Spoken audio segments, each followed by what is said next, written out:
Jungle.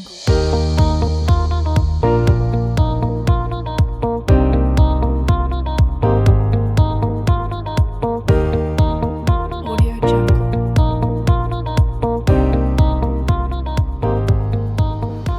Buenos días o buenas tardes, según la hora en que me estén viendo, mis queridos estudiantes. En esta clase vamos a seguir aprendiendo conceptos nuevos sobre la psicología y la filosofía, pero antes de comenzar vamos a resolver la pregunta que nos quedó pendiente de la clase anterior. La pregunta con la que quedamos dice así: ¿con qué tipo de inteligencia se asocia con el manejo de sentimientos propios? Recuerden que en la clase anterior revisamos los 7 tipos de inteligencia que están oficialmente aceptados por el campo de la psicología y pusimos especial énfasis en la en la inteligencia emocional y la inteligencia interpersonal o social. Entonces, vuelvo a repetir la pregunta que quedó pendiente. ¿Con qué tipo de inteligencia se asocia con el manejo de sentimientos propios, o sea, con mis propios sentimientos? Alternativa número A, letra número A, inteligencia existencial o filosófica. Alternativa B, inteligencia intrapersonal o emocional. Alternativa C, inteligencia interpersonal o social. O alternativa D, inteligencia lingüística. Recuerden que si quieren pueden pausar el video y tomarse un par de segundos o minutos para poder encontrar la alternativa correcta y evaluar bien la pregunta. Luego de analizar la pregunta, podemos decir que aquella inteligencia que se preocupa con el manejo de sentimientos propios, con los propios sentimientos que yo tengo de manera interior, es la inteligencia intrapersonal o emocional. Es esta inteligencia la encargada de identificar cómo me siento y cuáles son mis sentimientos o identificar aquellos conflictos que me están produciendo algún tipo de emociones negativas para poder resolverlos de esta manera y poder seguir viviendo de manera tranquila. Bueno, mis queridos estudiantes, vamos a comenzar con la clase de hoy. Hoy día vamos a revisar varias preguntas que vamos a relacionar con los temas que hemos visto en las clases anteriores, pero en un primer lugar vamos a comenzar con el concepto de autoestima. Todos hemos escuchado hablar de la autoestima, ¿verdad? De que todos tenemos autoestima alta, autoestima baja, pero ¿cuáles son estos tipos de autoestima? ¿Qué es la autoestima? ¿Cuáles son los elementos que están involucrados en la autoestima?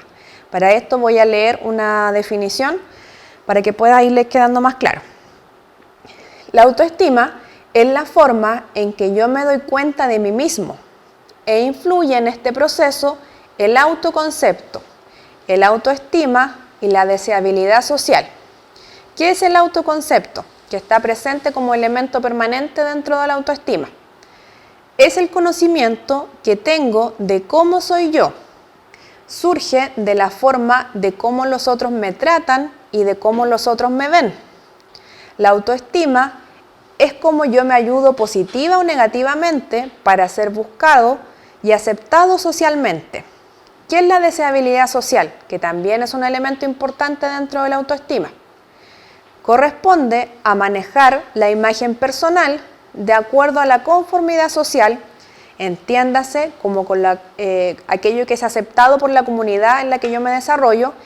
Esto incluye las leyes, las tradiciones, las costumbres o el mostrar una buena cara en la interacción con los otros, preservando su propia imagen. Entonces, ¿qué es la autoestima? En síntesis, sería el autoconcepto, la autopercepción, la imagen que yo tengo de mí misma. Debemos tener en cuenta que este autoconcepto puede ser negativo o positivo según la percepción que yo tenga de mí mismo. ¿Qué es lo importante acá? Como ya vimos la inteligencia emocional, que es la habilidad, ¿cierto?, para poder identificar las emociones que están dentro de mí, utilizando este tipo de inteligencia o intentando desarrollarlo de mejor manera, yo puedo analizar mi autoconcepto, mi autopercepción e identificar cuál es la visión que yo tengo de mí misma. y de esta manera poder identificar si tengo una autoestima alta o una autoestima baja y poder trabajar en eso, si es que tengo una autoestima baja, una autoestima negativa, y poder ver cómo lo soluciono. Si tengo identificar componentes como la deseabilidad social, el autoconcepto. ¿Cuál es el autoconcepto que tengo de mí misma? ¿Es un autoconcepto negativo? ¿Un autoconcepto positivo? ¿Por qué se da un autoconcepto negativo? ¿Qué es lo que está fallando? ¿Creo que la gente me mira mal? ¿Creo que la gente no tiene suficiente confianza en mí? ¿O quizás es lo contrario? Quizás soy yo la que no tiene suficiente confianza en mí misma y eso hace que se produzca un autoconcepto negativo y por lo tanto impacte directamente en mi concepto de autoestima. Ahora, mis queridos estudiantes, para que nos quede un poquito más claro el tema del concepto de inteligencia emocional y cómo desarrollar esta habilidad, vamos a ver un pequeño cortometraje llamado Inteligencia Emocional, que lo pueden encontrar en YouTube también. Lo más probable es que se adjunte el video y si no es así, lo podrán encontrar en el link dispuesto en la plataforma. Es un cortometraje bastante breve para que lo puedan analizar e identificar los conceptos de inteligencia emocional.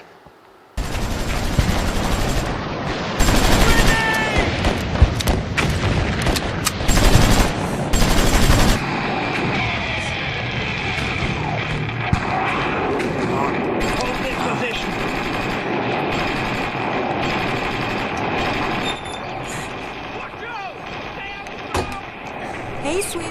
Sorry I got home so late, but I had to pick something up after work. It's such a beautiful day outside. You should let some sun inside. So, is better? Why don't you stop playing and open the present I got for you? For me? Hello? Oh, yes, sir. I don't know why you didn't get the papers. I put them on your desk before I left. Okay. Whoa! Cool!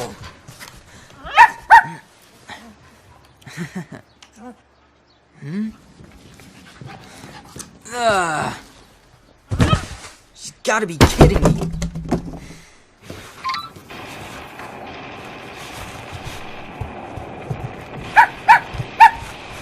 Get lost!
Mom! We'll be outside!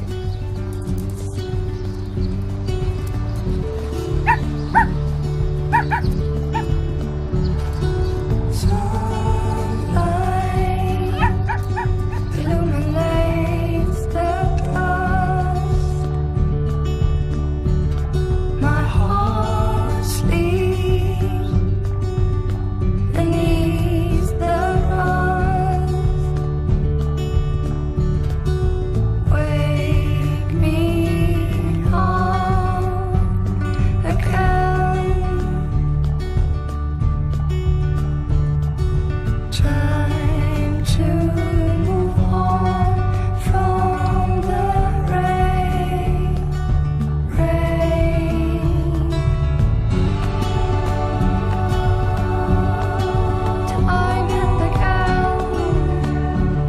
Chiquillos, vamos a seguir analizando entonces el concepto de autoestima y desarrollando cada uno de los elementos que les mencioné en un principio de la clase. ¿Qué es el autoconcepto? Es un elemento importante de la personalidad, influye en el desarrollo emocional, como lo vimos recién con el cortometraje, ¿cierto?, de inteligencia emocional, motivacional, porque va a depender de mi autoconcepto, aquellas expectativas que yo tengo para saber que puedo realizar ciertas acciones o limitarme a que no puedo realizarlas, y personal. La pregunta que deben realizarse para comprender qué tipo de autoconcepto tienen es: ¿qué clase de persona creo que soy? ¿Soy una buena persona? ¿Soy una mala persona? ¿Soy inteligente? ¿Tengo habilidades para ciertas cosas y para otras no? ¿Me relaciono bien con las demás personas? ¿Tengo una inteligencia emocional más bien desarrollada? Quizás debería desarrollarla un poco más. Quizás tengo otras habilidades más prácticas, no tan intelectuales. Pero la idea es que todo este cuestionamiento, esta reflexión, surja a partir de esta pregunta: ¿de qué clase de persona creo que soy? Y tratar de responderla para poder identificar cuál es mi clase de autoconcepto, cuál es el autoconcepto que yo manejo de mí mismo. También tenemos la autoimagen. ¿Qué es la autoimagen? Es la representación mental que hacemos de nosotros mismos. ¿Cómo me veo yo mentalmente? ¿Cuál es la imagen mental que proyecto hacia los demás y hacia mí misma? Responda a la pregunta: ¿cómo me veo tanto a nivel físico como psicológico? La autoimagen es un concepto súper importante dentro de la psicología y de nuestro desarrollo personal, porque muchas veces esta autoimagen que manejamos está errada según lo que en realidad demostramos hacia los demás. Muchas veces pensamos físicamente, sobre todo, que tenemos que cumplir con ciertos estándares de belleza, en que quizás nuestra autoimagen no encaja con los estándares o prototipos con los cuales deberíamos cumplir. Y muchas veces esta mala autoimagen daña nuestra autoestima y por lo tanto también nuestro autoconcepto. Por lo tanto también hay que hacer una reflexión y una revisión de mi autoimagen para saber si en realidad quizás estoy siendo muy exigente con la autoimagen que quiero tener. Quizás la autoimagen que tengo y que poseo no es en realidad la imagen real que tengo. De esto también se derivan varios problemas de la psicología, como trastornos alimenticios, problemas de autoestima, ¿cierto? Por lo tanto, en conclusión, podemos decir que la autoimagen y el autoconcepto, estos dos elementos que acabamos de mencionar, conforman nuestro concepto total global de autoestima. ¿Ya? ¿En qué época de la vida es cuando se da el mayor desarrollo de estos dos conceptos, de autoimagen y autoconcepto? En la edad en donde más se desarrollan y en donde más se generan traumas también es en la pubertad y en la adolescencia. Es en esta edad, en este momento de crecimiento y de desarrollo, ya sea físico y mental, en el cual yo decido quién voy a ser, quién soy, cómo quiero ser, qué es lo que yo quiero tener, cómo lo voy a hacer. Todas estas preguntas surgen en la adolescencia, sobre todo con el plano educacional en los chiquillos, ¿cierto? Nuestros adolescentes, nuestros jóvenes, y de esto muchas veces depende el concepto de autoestima, de autoconcepto y de autoimagen que ellos poseen luego en la vida adulta. Por eso es súper importante también apoyarlos y enseñarles a desarrollar su inteligencia emocional e interpersonal para poder identificar sus propios conflictos. La autoestima, vamos a pasar al siguiente punto, la autoestima está formada por tres componentes: un componente cognitivo, un componente conductual y un componente afectivo.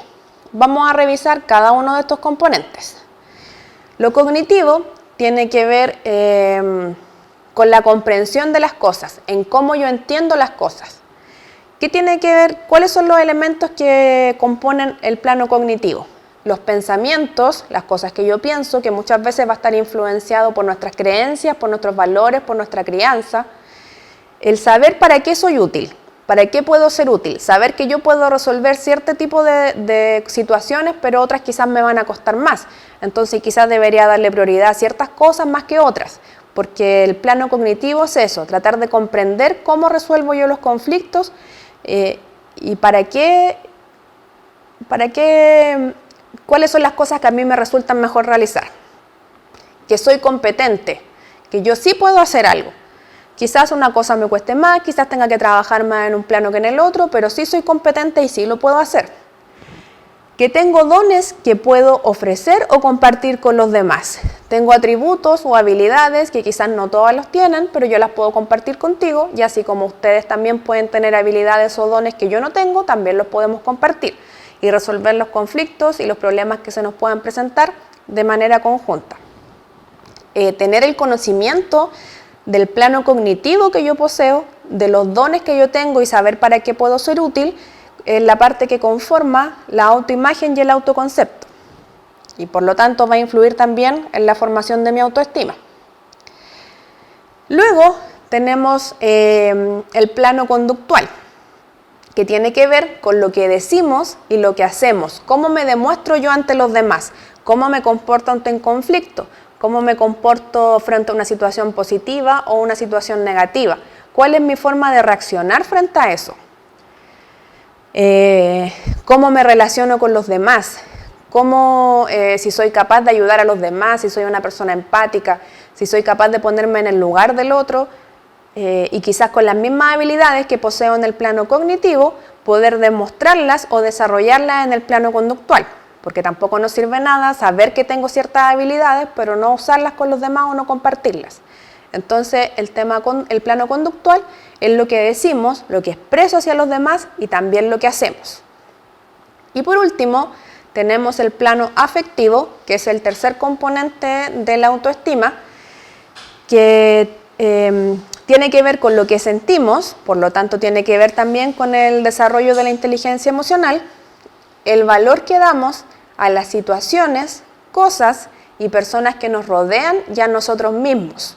O sea, no todas las situaciones son igual de importantes o a veces otorgamos valor a una situación o a una persona que en realidad no lo merece, o lo contrario, a veces le restamos valor a una situación que en realidad sí requiere prioridad o a una persona que pensamos que no es que no valga como persona, sino que quizás no es tan importante en nuestra vida su accionar, pero el plano afectivo es precisamente esto, tratar de identificar estos valores o situaciones para poder priorizar qué resolvemos primero, qué dejo para después, cuáles son las personas de las cuales debería rodearme, cuáles debería alejar de mi vida, cuáles me hacen bien, cuáles no me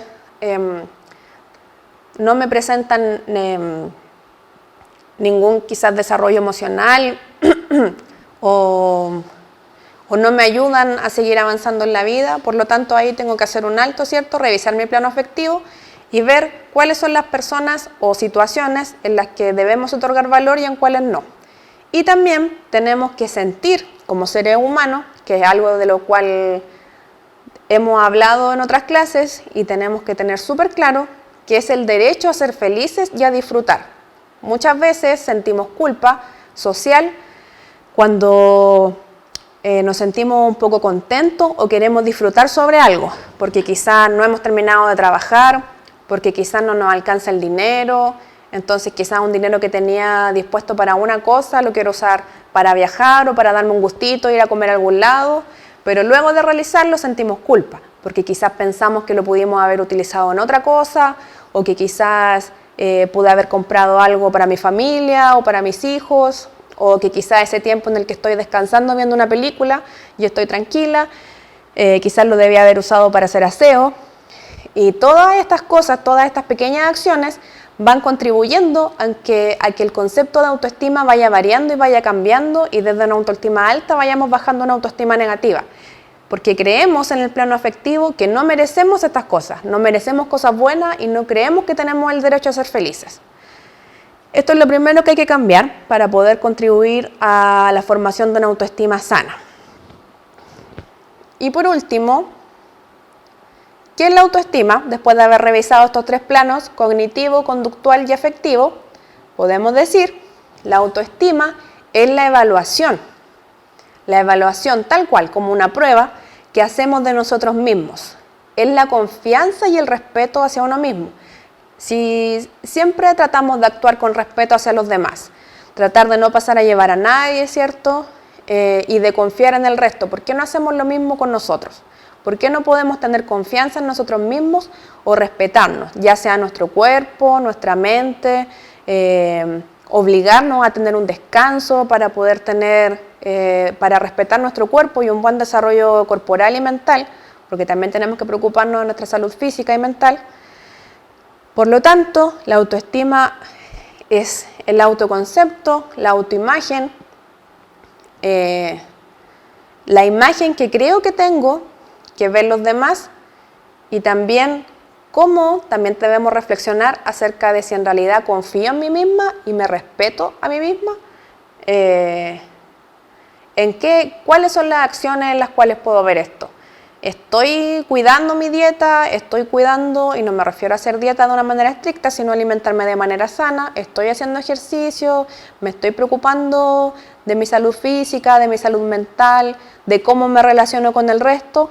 Todas estas cosas son elementos que tenemos que evaluar para comprender cuál es mi autoestima.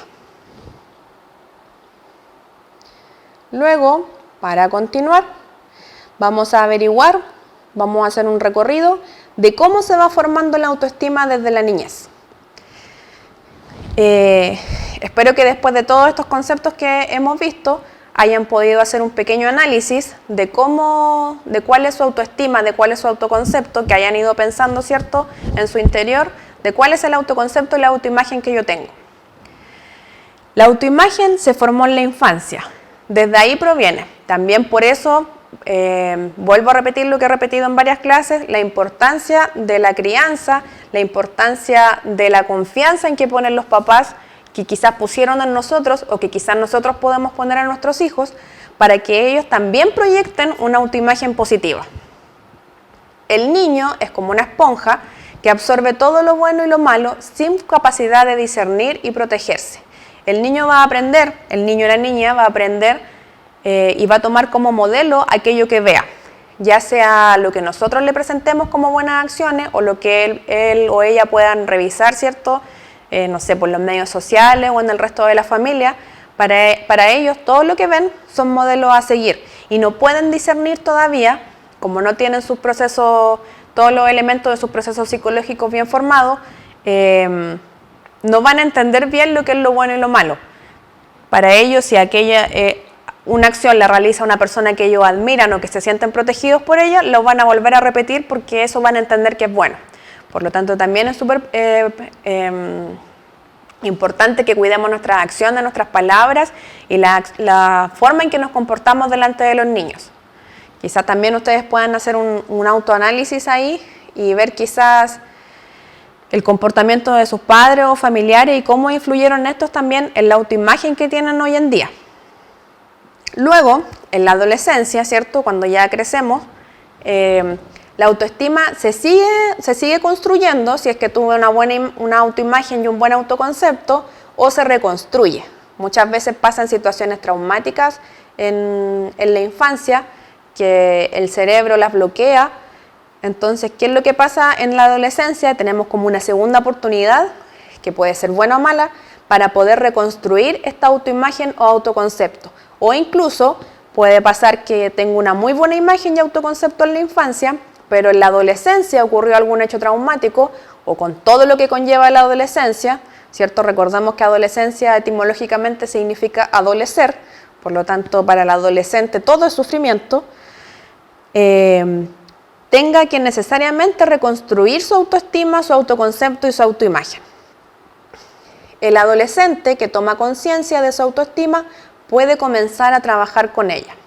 Primero entonces, como primer paso para la resolución de problemas que ya habíamos revisado en la clase anterior, tomar conciencia de nuestra autoestima. ¿Y qué nivel de autoestima tengo?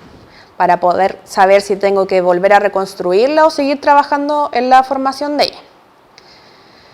¿Cuál es la importancia de la autoestima?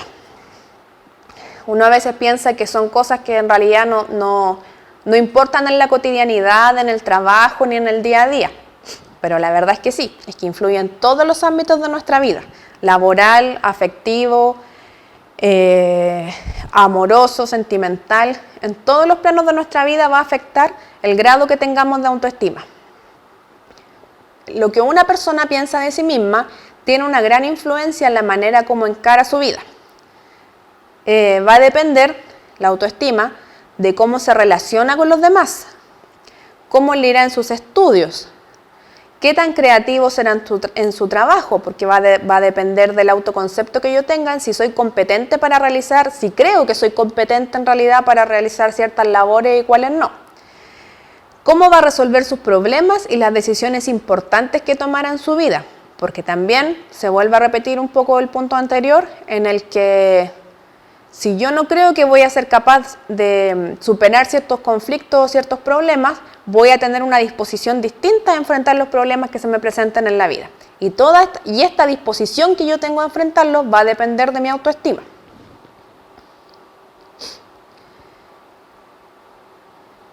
Existen diferentes tipos de autoestima. Son 4 principalmente: baja pasiva, baja agresiva, mediana y alta. Vamos a revisar acá ciertas emociones o ciertas conductas.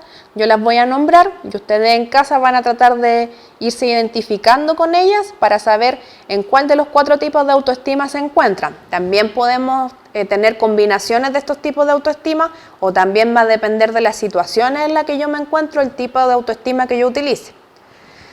La baja pasiva, por ejemplo, tiene características como: la persona no se defiende, está triste, siente que todo lo que realiza es un fracaso, no tiene metas porque no se siente capaz de cumplirlas, está acomplejado, ya sea de una manera cognitiva o física, derrotista frente a la vida, se aísla porque siente que no tiene nada que entregar a los demás, es temeroso porque tiene susto o temor de que alguien lo pueda dañar, se ofende fácilmente, esto es algo súper importante, porque como está tan inseguro, como tiene una autoestima tan baja, tan insegura, cree que todo lo que le dicen es para ofenderlo, porque su autoimagen es mala, su autoconcepto. Y lo que busca constantemente para poder eliminar esa inseguridad es tratar de siempre ser aprobado, busca la aprobación en los demás.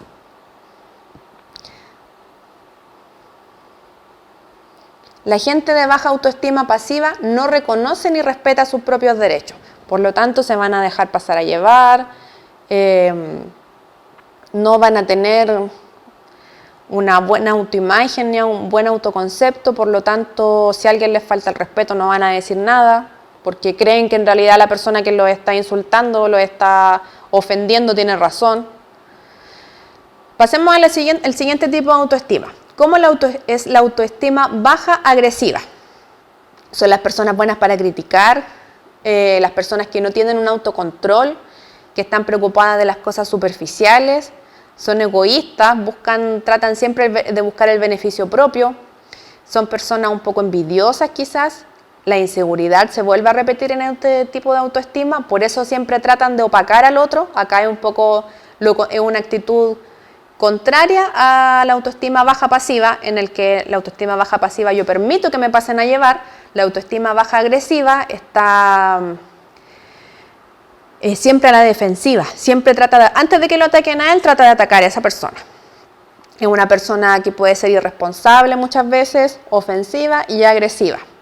Puede tener una actitud prepotente hacia los demás, pero esa actitud prepotente es justamente una especie de careta que tiene esa persona para que no descubran que en realidad tiene baja autoestima. Siempre a la defensiva, siempre evitando que lo descubran. ¿Cómo actúan estas personas con los demás? Necesitan sobresalir, aparentar y llamar la atención para sentirse importantes. Como la autoestima anterior, buscaban la aprobación de los demás. Ellos también tratan de una manera también de buscar lo mismo, que sean aprobados por el resto de la sociedad, pero de una manera distinta, no de una manera pasiva, sino que una agresiva, siempre tratando de ser mejor que el otro, pero de una manera súper competitiva, siempre tratando de opacar al otro. La gente de baja autoestima agresiva no conoce ni respeta los derechos de los demás, es lo contrario de los demás. En la primera yo no hacía valer mis derechos, acá a la autoestima agresiva no le importan los derechos del otro. ¿Qué es la autoestima baja? Ya que estamos hablando de esto, ¿cierto? Vamos a clarificar este concepto.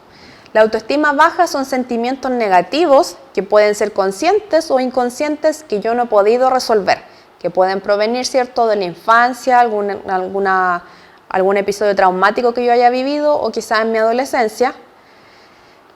Ocultan un enojo contra otros o contra mí mismos. Quizás algo yo quise hacer mucho y no fui capaz de hacerlo y me enojé conmigo misma y jamás me pude perdonar. Y por eso mi autoestima siempre fue en desmedro y mi autoconcepto y mi autoimagen fue negativa.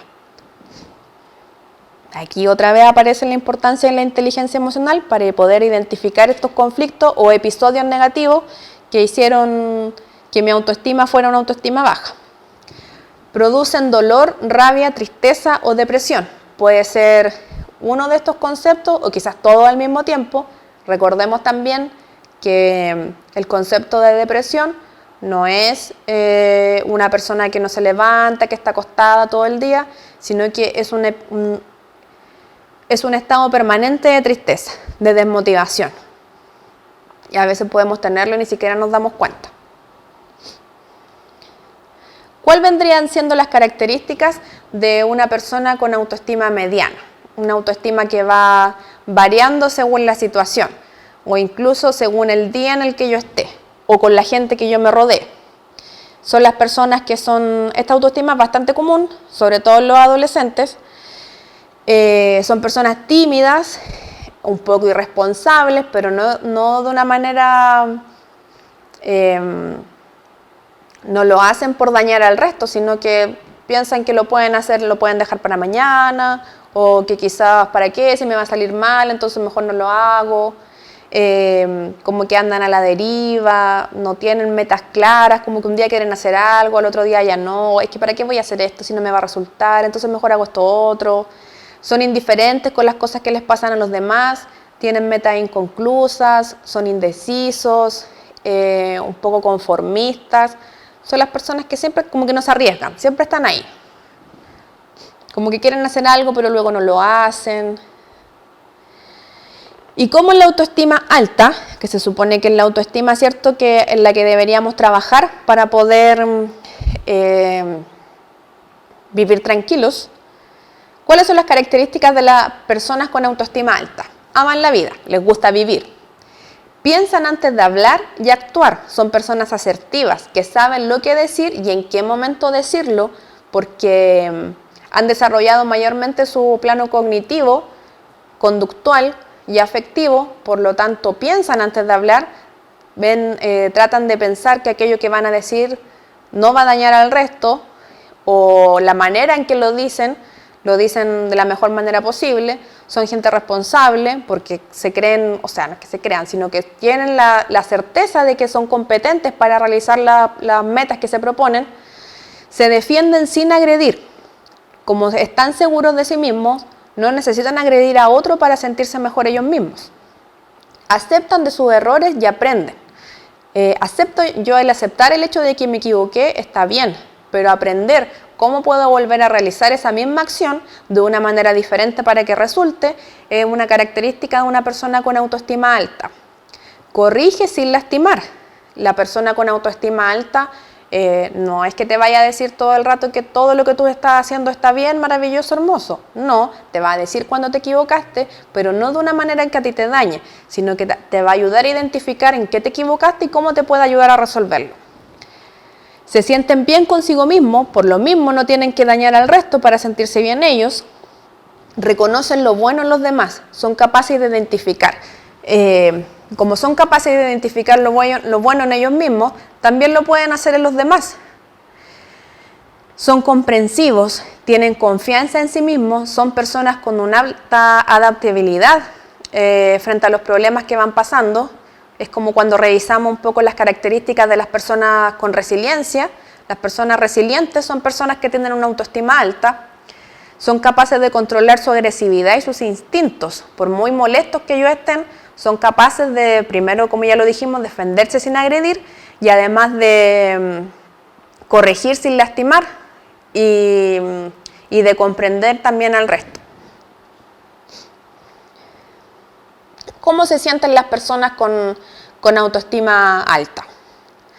No se siente ni más ni menos que los otros, tampoco se trata de sentirse superior a los demás, sino que somos todos iguales y yo soy igual de valioso que tú, quizás de una manera distinta, pero no es que sea más o menos que otras personas. Se respeta a sí mismo y por lo tanto también va a respetar a los demás. Nuestra autoestima puede variar, eso también tenemos que tenerlo muy presente. Si yo soy una persona que me considero con autoestima alta, no significa que todos los días voy a andar feliz y que me voy a sentir bien y voy intentando ayudar a todo el mundo. No, esto puede ir variando. Un día me puedo sentir alegre, otro día me puedo sentir triste, otras veces me puedo sentir enojada. Va a ir variando y también según las situaciones que a mí me vayan ocurriendo en el día a día, ya sea laboral, ¿cierto?, amoroso, sentimental, familiar. Y además influye nuestro estado de ánimo, lo que nos suceda, lo que les estaba diciendo recién, las personas que nos rodean. Sin embargo, al tomar conciencia de que nosotros somos responsables de restaurar nuestra propia autoestima, podemos recuperarla. Entonces, el primer paso, ¿cierto?, para tener una autoestima alta es saber que yo soy capaz, yo soy el responsable o la responsable de poder construir esta autoestima. Para continuar, vamos a revisar algunas formas en cómo se daña y se fortalece la autoestima. Estas acciones pueden ser realizadas por otras personas hacia nosotros mismos o son acciones que yo puedo realizar y fortalecer o dañar la autoestima de otros. ¿Cuáles son las acciones que dañan la autoestima de los demás o con las que me pueden dañar a mí? La crítica, que no sea constructiva, la actitud de desprecio de otros hacia mí o yo cuando actúo con desprecio hacia otras personas, ¿cierto?, puedo dañar su autoestima.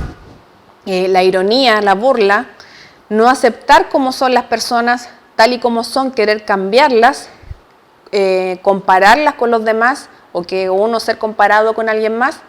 La indiferencia, cuando uno, por ejemplo, se enoja con alguien y aplica la ley del hielo. También es una forma de dañar la autoestima de otra persona, ser indiferente, desvalorizarlo, quitarle el valor a esa persona, por lo tanto tú no eres valioso para mí, entonces no puedo dirigirte la palabra. También hay que tener mucho cuidado ahí. La incomprensión o quizás la disposición a no comprender a alguien. Porque quizás a veces yo no voy a entender a la otra persona porque no estoy en su lugar, pero quizás la disposición a querer entenderlo, a querer acompañarlo, va a cambiar esa acción, que sea una acción que fortalece una autoestima o que la dañe. La rigidez, no querer adaptarme a las cosas que están pasando, no actualizarme, no comprender que los tiempos están cambiando, también me van a hacer sentir una persona fuera de lugar, fuera de contexto. Y por lo tanto mi autoestima se va a ver dañada y va a ir bajando de una autoestima alta quizá a una autoestima baja. La sobreprotección que podemos realizar los padres, los profesores, los familiares, los compañeros frente a una persona también puede dañar la autoestima porque podemos hacer pensar a ese niño, a ese adolescente o a esa persona que necesita ser sobreprotegido porque quizás no es una persona que pueda realizar las acciones por sí misma. Por lo tanto, quizás involuntariamente, de manera inconsciente, podemos dañar a una persona cuando intentamos sobreprotegerla. ¿Y cuáles son las acciones que fortalecen la autoestima? El respeto, ¿cierto? El respeto hacia los demás y el respeto con uno mismo. El reconocimiento, reconocer cuando la otra persona hace algo bueno, darle un refuerzo positivo. Qué bueno que te resultó esto, ¿viste que pudiste? Son frases quizás que podemos utilizar con nuestros hijos o con nuestros familiares que fortalecen enormemente la autoestima, que mejoran el autoconcepto y la autoimagen que ellos tienen de sí mismos y por lo tanto los ayudan a enfrentar la vida de una mejor manera. Apoyar a los demás o sentirse apoyado. La confianza que yo tengo en personas, saber que tengo una red de apoyo, saber que si me pasa algo voy a tener personas con quien contar o que las personas sepan que pueden contar conmigo. La motivación. Si yo tengo una autoestima alta, voy a estar motivado porque sé que voy a ser capaz de realizar ciertas acciones o alcanzar las metas que yo me proponga.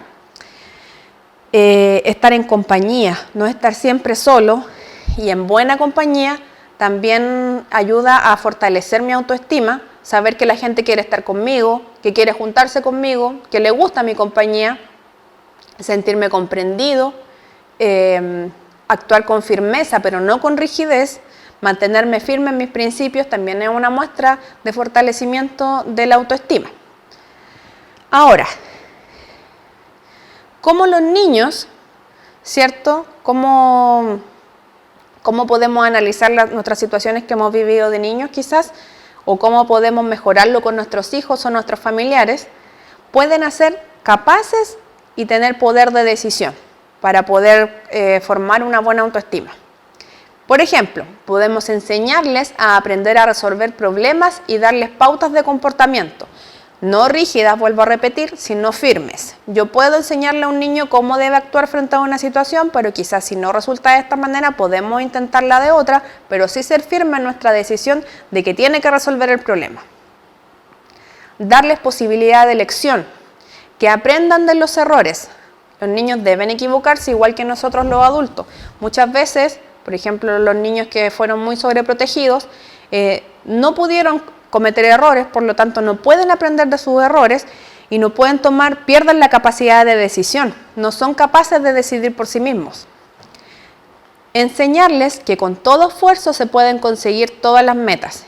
Quizás este esfuerzo va a tener que ser mayor en algunas personas o en algunas situaciones, pero que si lo hacemos con el esfuerzo necesario sí lo podemos realizar.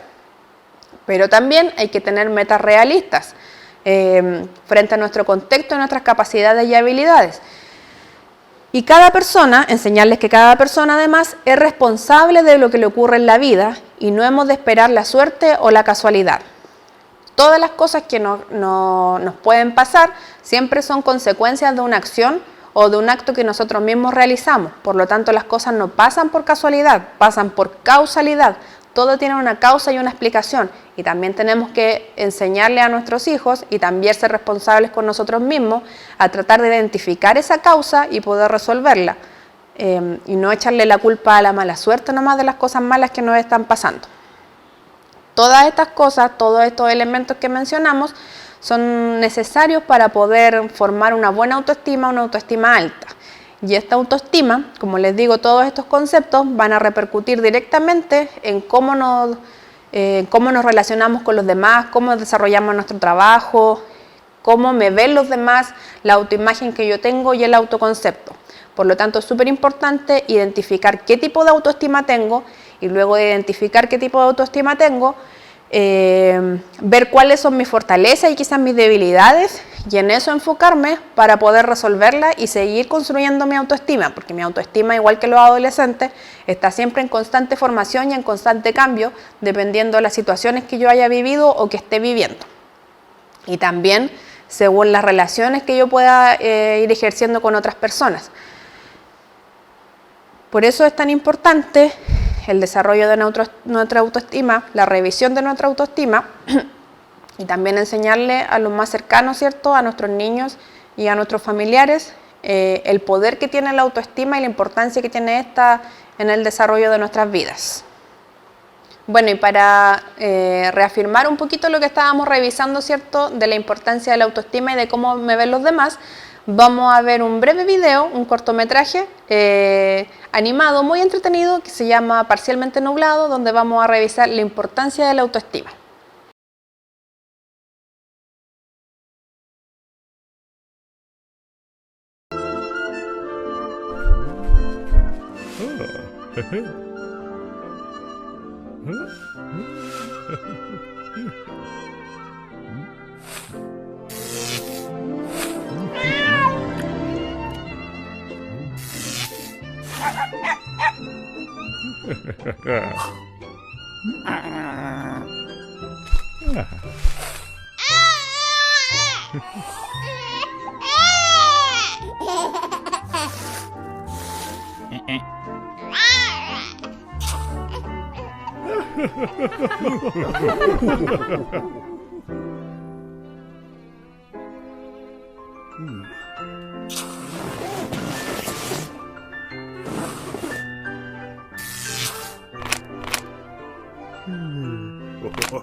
Bueno, mis estudiantes, para continuar con la segunda parte de esta clase, vamos a realizar una ronda de preguntas, al igual que la clase anterior, para que vayamos revisando y evaluando si en realidad vamos comprendiendo los conceptos que vamos revisando clase a clase, y si no, para que hagamos un autoanálisis de saber cuáles son el concepto en el que estoy más débil y al cual tengo que enfocarme más para trabajar, o quizás realizar preguntas que me pueden realizar por la plataforma, ¿cierto? Vamos entonces a revisar algunas preguntitas, las mismas instrucciones de la clase pasada. Yo luego de decir la pregunta y la alternativa, ustedes pueden pausar el video y pensar un poquito, ahí tratar de encontrar la alternativa correcta, y luego continúan con el video para pasar a la pregunta siguiente. Vamos entonces con la pregunta número 1, que ya deberíamos saberla. ¿Cuál es la diferencia entre sensación y percepción? Letra alternativa A. Sensación es un proceso psicológico y la percepción, es un proceso biológico. Alternativa B. La sensación es la entrada de la información a través de los sentidos y la percepción su interpretación. Alternativa C. La sensación es intensa pero breve. En cambio, la percepción es menos intensa pero más extensa. Y alternativa D. La sensación tiene que ver con los sentidos y la percepción con la inteligencia. Entonces luego, después de revisar estas 4 alternativas, ¿cierto? Podemos, ya deberíamos saber a esta altura, ¿cierto? ¿Cuál es la alternativa correcta? La diferencia entre sensación y percepción. Vimos que eran conceptos bastante similares, pero que había una palabra clave que diferenciaba la sensación con la percepción. ¿Cuál era esa palabra clave? La interpretación. La alternativa A dice, sensación es un proceso psicológico y la percepción biológica. No, ambos son procesos psicológicos. Y de hecho, la sensación ocupa un ámbito más biológico que la percepción. Por lo tanto, esta alternativa no sería correcta. La alternativa C dice, la sensación es intensa pero breve, en cambio la percepción es menos intensa pero más extensa. En ninguna parte hablamos de extensión o perdurabilidad en el tiempo en cuanto a la sensación y la percepción, por lo tanto esta respuesta tampoco estaría correcta. La sensación tiene que ver con los sentidos, sí, dijimos que captamos los estímulos a través de los sentidos, pero la percepción no tiene que ver necesariamente con la inteligencia, sino con otros procesos psicológicos. Por lo tanto, la alternativa D tampoco estaría correcta. Y la alternativa B dice, la sensación es la entrada de la información a través de los sentidos y la percepción su interpretación. Revisémosla. La sensación es la entrada de la información, o sea, de los estímulos a través de los sentidos, sí. ¿Y la percepción es la interpretación de esta información? Sí. Por lo tanto, la alternativa B sería la alternativa correcta. Vamos a pasar a la segunda pregunta. Dice, ¿a qué tipo de test corresponde esta imagen? ¿Cierto? Y aparecen varias imágenes con varios dibujos, realizando distintas acciones. Y la pregunta dice, ¿a qué tipo de test corresponde esta imagen? ¿A un test de concentración? ¿A un test de inteligencia múltiples? ¿A un test de inteligencia matemática? ¿O a un test de percepción visual? Tenemos que buscar primero cuáles son los elementos en común en esta imagen. Pueden revisarlo un poquito con más detalle, pausar el video, recuerden, y buscar la alternativa correcta. Ya, revisemos. Tenemos entonces distintas imágenes en donde aparecen dibujos distintos. ¿Es un test de concentración? Nada nos hace pensar que esto puede ser un test de concentración. ¿Test de inteligencias múltiples? No, porque en ninguna parte se están demostrando distintas habilidades que podamos poseer o distintas acciones que estemos realizando. ¿Test de inteligencia matemática? En ninguna parte nos pide realizar una secuencia o contar ciertos números o con símbolos abstractos. ¿Un test de percepción visual? Sí, porque es precisamente lo que nos están mostrando, una imagen que debemos analizar. Por lo tanto, la alternativa correcta sería la alternativa D, un test de percepción visual. Continuamos con la tercera pregunta. Esto tiene relación con lo que vimos en la clase anterior de los tipos de inteligencia. A ver si se acuerdan. ¿Con qué tipo de inteligencia se asocia la asertividad? La asertividad, recuerden que es la capacidad de decir lo correcto en el momento preciso. Alternativa A, con la inteligencia lingüística y matemática. Alternativa B, la inteligencia sinestésica y musical. Alternativa C, inteligencia personal e intrapersonal. Alternativa D, inteligencia existencial y filosófica. Luego de analizar las alternativas, podemos ir revisando cada una de ellas. Vuelvo a repetir, la asertividad es la capacidad de decir lo correcto en el momento preciso. La inteligencia lingüística, quizás por ahí podríamos confundirnos un poco con este concepto, ¿cierto?, de habilidad para el buen uso del lenguaje, pero está acompañada de la inteligencia matemática. La inteligencia matemática no tiene que ver necesariamente con la asertividad. La inteligencia sinestésica y musical. Recuerden que la inteligencia sinestésica es aquella que tiene que ver con el uso del cuerpo, la inteligencia corporal, y la musical también con el desarrollo de habilidades de instrumentos o todo lo que tenga que ver con el ámbito musical. Y la inteligencia existencial y filosófica es la capacidad que tenemos de reflexionar sobre nuestra propia existencia. Por lo tanto, la única alternativa que nos queda, que se relaciona con el tipo de inteligencia que asocia la asertividad, sería la inteligencia interpersonal e intrapersonal. Recuerden que la inteligencia interpersonal es la inteligencia en donde yo presento habilidades para identificar las emociones en el resto de las personas, para saber cómo se sienten, cómo actuar de manera empática y saber qué decir en el momento preciso, la asertividad. Y la inteligencia intrapersonal es la inteligencia más conocida como inteligencia emocional, en donde yo soy capaz de identificar mis propias emociones. Y como soy capaz de identificar mis propias emociones, lo más probable es que también sea capaz de identificarlas en el resto. Por lo tanto, el tipo de inteligencia que se asocia con la asertividad sería la alternativa C, la inteligencia interpersonal e intrapersonal. Pasemos entonces a la pregunta número 4. Este también es un concepto que revisamos la última clase, donde nos preguntan, ¿qué es la personalidad? Alternativa A, un conjunto de características que solo algunas personas tienen. Alternativa B, un conjunto de características de una persona que determinan a un ser humano. Alternativa C, es el fruto de la combinación entre temperamento, carácter y resiliencia. Y alternativa D, es un conjunto de atributos fisiológicos y psicológicos que caracterizan a una persona. Revisemos cada una de las alternativas. Alternativa A, un conjunto de características que solo algunas personas tienen. Falso. Todas las personas poseen personalidad. Un conjunto de características de una persona que determinan a otra persona o a un ser humano. Claro, es aquello que determina lo que hace que yo sea distinta a una persona de la otra, pero no está respondiendo qué es la personalidad, solamente está respondiendo a una característica de ella.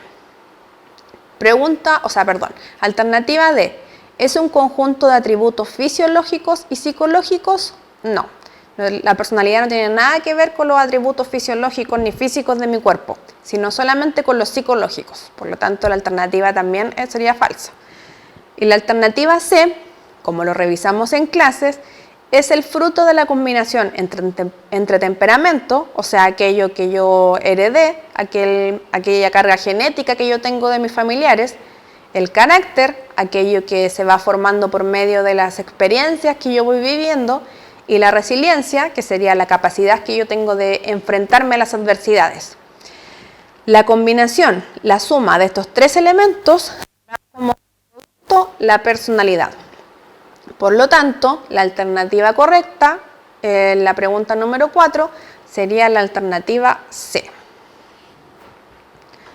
Continuemos con la pregunta número 5. Este es un concepto que aún no hemos revisado en detalle, pero para que vayamos introduciéndonos ya en este concepto y tengamos una noción de qué se trata. ¿Qué es el estrés? Una palabra que usamos mucho, ¿cierto? Casi a diario últimamente, sobre todo con la pandemia, pero muchas veces no sabemos a qué nos referimos. Somos capaces de identificarlo en nuestro cuerpo, pero no somos capaces de definirlo de una manera conceptual. ¿Qué es el estrés? Alternativa A, una reacción fisiológica y psicológica natural del organismo frente a un estímulo. Alternativa B, una reacción fisiológica en donde se presentan síntomas como decaimiento, tensión en los hombros, etc.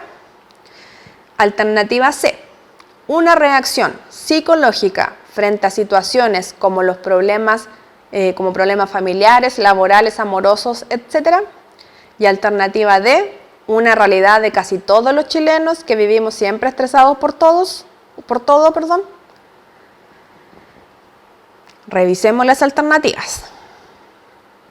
Alternativa B, una reacción fisiológica en donde se presentan síntomas como decaimiento y tensión en los hombros. Sí, sabemos que esto es correcto, pero le falta una parte, es una respuesta incompleta. No está mala, solo incompleta. Alternativa C, una reacción psicológica frente a situaciones como los problemas familiares, laborales, amorosos. Lo mismo que la alternativa anterior. También es una reacción psicológica, pero falta la parte fisiológica. Y alternativa D, una realidad de casi todos los chilenos, solo tenemos súper claro, ¿cierto? Sabemos que vivimos estresados por todo, pero no responde a la pregunta de qué es el estrés. En cambio, la alternativa A dice, una reacción fisiológica y psicológica, ya estamos juntando las dos alternativas, la B y la C, natural del organismo frente a un estímulo. Por lo tanto, como definición más simple, ¿qué sería el estrés? Lo que dice la alternativa A, una reacción fisiológica y psicológica natural del organismo frente a un estímulo. Luego, la pregunta número 6, vamos a analizar una imagen que puede ser considerada como una imagen un poco motivacional. Y vamos a ver qué concepto está asociado a esta imagen. Pregunta número 6 entonces. Reconozca el concepto psicológico asociado a esta imagen. Y aparece aquí, ¿cierto?, un ratoncito que en vez de dejarse capturar por la trampa, empieza a hacer ejercicios con esa trampa. Los conceptos, las posibilidades de conceptos son: alternativa A, inteligencia emocional; alternativa B, resiliencia; alternativa C, inteligencia múltiple; o alternativa D, asertividad. Ya, acá se nos complica un poco la cosa porque en realidad todas podrían ser de alguna manera. Alternativa A, inteligencia emocional. La verdad es que acá no hay nada en la imagen que nos demuestre que el ratoncito está intentando identificar sus emociones. Inteligencia múltiple podría ser, pero no especifica qué tipo de inteligencia, por lo tanto no podemos saberlo. Asertividad, claro, está haciendo lo preciso, o sea, está haciendo lo correcto en el momento preciso, pero no está diciendo nada tampoco. En cambio, el concepto B, de la alternativa B, la resiliencia, sería el que podemos reconocer en esta imagen, ya que el ratoncito, en vez de dejarse cazar por la trampa, en vez de echarse a morir, ¿cierto?, porque lo iban a capturar, es capaz de adaptarse a la adversidad que se le está presentando y la está enfrentando. ¿De qué manera? Haciendo ejercicio con la misma trampa, con el mismo obstáculo que le estaban colocando.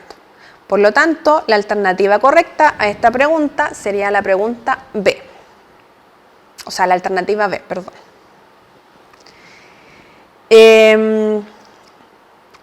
La siguiente pregunta, pregunta número 7, tiene que ver también con algo que vimos en la clase anterior, que es la pirámide de Maslow, que la revisamos en detalle, cada una de sus partes, cada uno de sus niveles, qué contenía cada uno de sus niveles y por qué era necesario comprender cada una de estas necesidades. La pregunta dice así entonces, pregunta número 7. De acuerdo con la pirámide de Maslow, ¿qué necesidad se esconde en el siguiente aforismo de Nietzsche? Nietzsche era un filósofo muy importante. Quien tiene algo por qué vivir es capaz de enfrentar todos los cómo. ¿Qué está queriendo decir Nietzsche relacionándolo con la pirámide de Maslow en esta frase tan famosa que tiene? Alternativa A, ¿cuál sería el nivel en el que está? Seguridad. Alternativa B, afiliación. Alternativa C, autorreconocimiento. O alternativa D, autorrealización. Recordemos que habían 5 niveles en la pirámide de Maslow, que iban desde la base hacia la cúspide, que teníamos que revisarlos de esa manera para poder comprender en qué dirección se van supliendo todas las necesidades y las carencias que podamos tener. Entonces, cuando Nietzsche dice Quien tiene algo por qué vivir es capaz de enfrentar todos los cómo. Seguridad, claro, tener una casa, ¿cierto? Tener dónde comer, dónde llegar. Pero en realidad no sé si sería un motivo suficiente como para poder vivir y enfrentar todos los días de la mejor manera. Afiliación, sí, las relaciones familiares, sentimentales, pero no necesariamente me dan un por qué vivir, sino que es lo que está aceptado socialmente. Autorreconocimiento, claro, yo puedo entender para que cómo soy, mi autoimagen y mi autoconcepto, ¿cierto? Pero aún así tampoco me dan un por qué vivir. En cambio, la alternativa D, que sería la cúspide de la pirámide de Maslow, en el último nivel, donde está ubicada la autorrealización, es donde yo siento, donde encuentro el sentido de la vida, donde encuentro para qué, identifico por fin para qué soy bueno en esta vida y para qué vine acá a este mundo. Por lo tanto, cuando Nietzsche dice, quien tiene algo por qué vivir, o sea, ya sé para qué estoy aquí, es capaz de enfrentar todos los cómo. Cuando yo ya sé qué es lo que quiero hacer con mi vida, cuando ya sé qué quiero hacer conmigo mismo, no me importa cómo lo vaya a hacer, no me importan los obstáculos que se me presenten, pero lo voy a hacer igual, porque ya tengo claro mi objetivo. Por lo tanto, la alternativa correcta en la pregunta número 7 sería la alternativa D.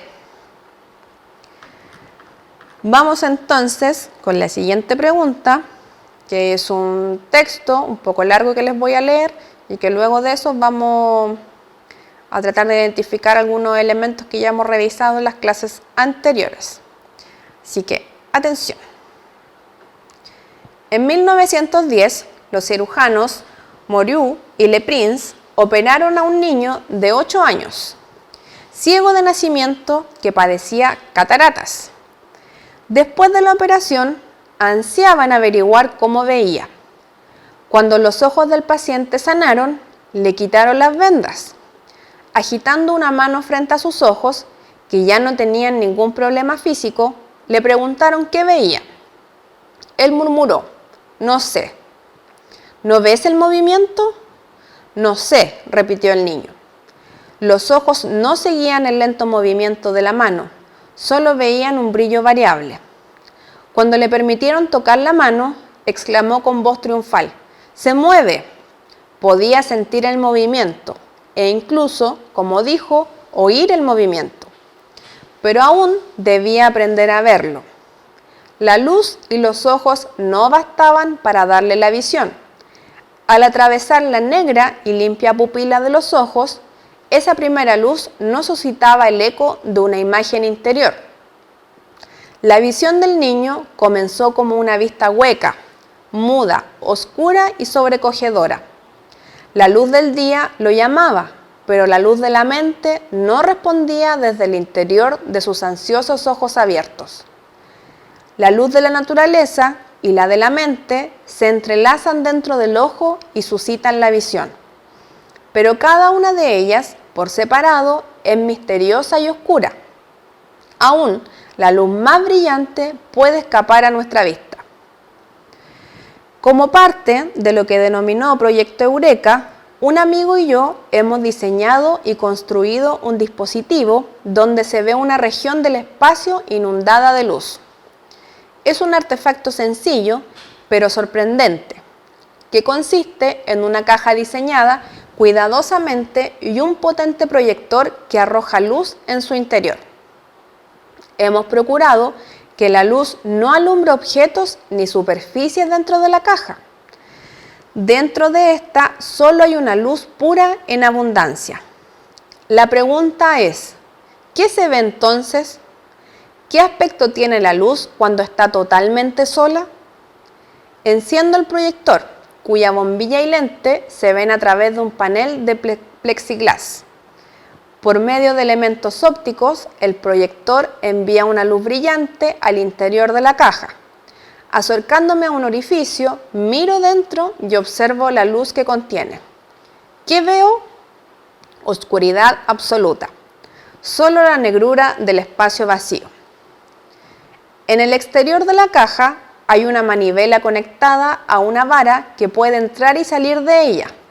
Si tiro de ella, la vara penetra en ese espacio oscuro con un relampagueo y en un costado brillante y se ve en un costado brillante e iluminada, pero sin un objeto donde caiga la luz, solo se ve oscuridad. La luz es invisible. Uno solo ve cosas, objetos, nunca luz. Este diapositivo me recuerda la conversación que entablé con un astronauta del proyecto, Apolo, mientras cenábamos juntos, hablando de su caminata espacial. Le pregunté qué se veía en el vacío iluminado del espacio exterior. Respondió que era difícil mantener artefactos iluminados fuera de la vista, pero cuando uno lo conseguía, solo veía las negras honduras del espacio profundo, consteladas con la luz de un sinfín de astros. La luz del sol estaba presente por doquier, pero no caía sobre nada y en consecuencia no se veía nada, solo oscuridad.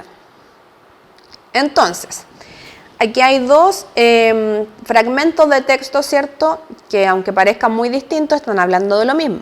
Primero tenemos el caso de un niño que era ciego de nacimiento y que luego de una operación, ¿cierto?, a sus ojos, el niño pudo ver, pero como no tenía recuerdos anteriores, no podía interpretar la información que estaba viendo, sino que solo veía que quizás había un poco de luz, que había un objeto, porque eso era lo que captaba por medio de sus sentidos, pero no sabía qué era lo que estaba viendo.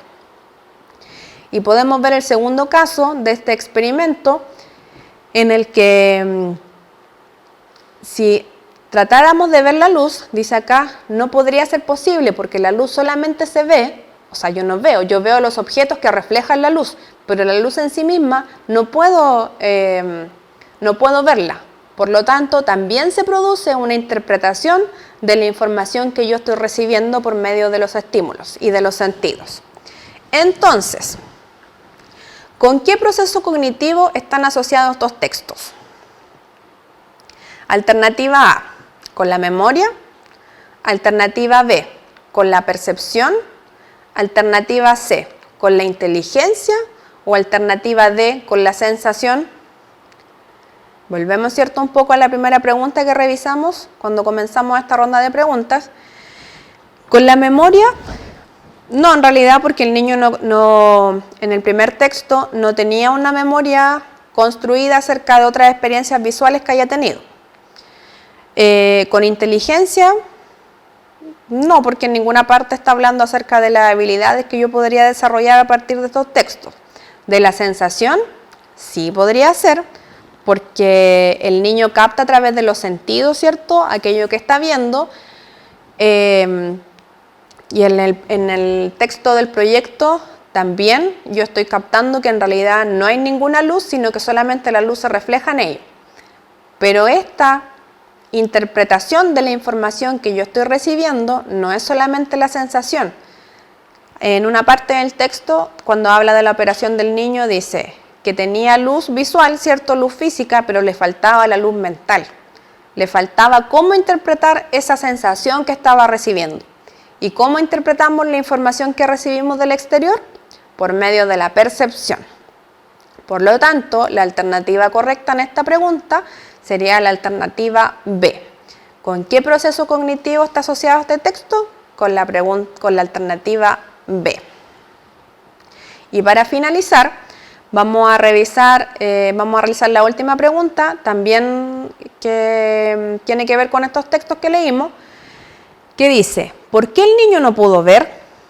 Alternativa A, ¿la operación no fue todo un éxito? Alternativa B, ¿necesita más tiempo para ver de la luz exterior? Alternativa C, ¿no había desarrollado la luz de la mente? Alternativa D, faltaba el contacto con la experiencia de la luz. Entonces acá tenemos 4 posibles causas de por qué el niño en realidad no podía ver. Si analizamos bien el texto, podemos ver que la operación sí fue un éxito porque él sí podía ver el movimiento y la luz de la vela, solo que no sabía lo que era, pero sí veía algo. ¿Necesita más tiempo para ver de la luz exterior? Podríamos pensar que sí, pero en realidad el niño sí estaba viendo los estímulos, sí los estaba captando. Falta contacto con la experiencia de la luz. quizás podría faltar un poco de contacto para poder adquirir la experiencia acerca de qué tipo de luz estaba viendo. Pero la alternativa correcta en este caso sería la alternativa C. No había desarrollado la luz de la mente. ¿Qué quiere decir esto? Que aún no tenía la información necesaria, los procesos psicológicos desarrollados completamente para poder interpretar y saber qué cosa era lo que estaba viendo. Por lo tanto, cuando dicen no había desarrollado la luz de la mente, quiere decir que en realidad todavía aún no era capaz de interpretar la información que estaba recibiendo por medio de su nuevo sentido, que en este caso sería la vista, porque nunca antes había tenido la experiencia tampoco. Mis queridos estudiantes, entonces luego de esta ronda de preguntas entretenidísima que acabamos de realizar para poder evaluar si en realidad estamos aprendiendo los conceptos que revisamos en clase o no, y si no para estudiar un poquito más, vamos a ver un último video en esta clase que tiene que ver sobre autoestima. Es una escena de una película llamada Ángel, en donde vamos a ver la importancia de las personas con las que nos rodeamos para la formación, para poder formar de mejor manera, de una manera saludable, nuestra autoestima.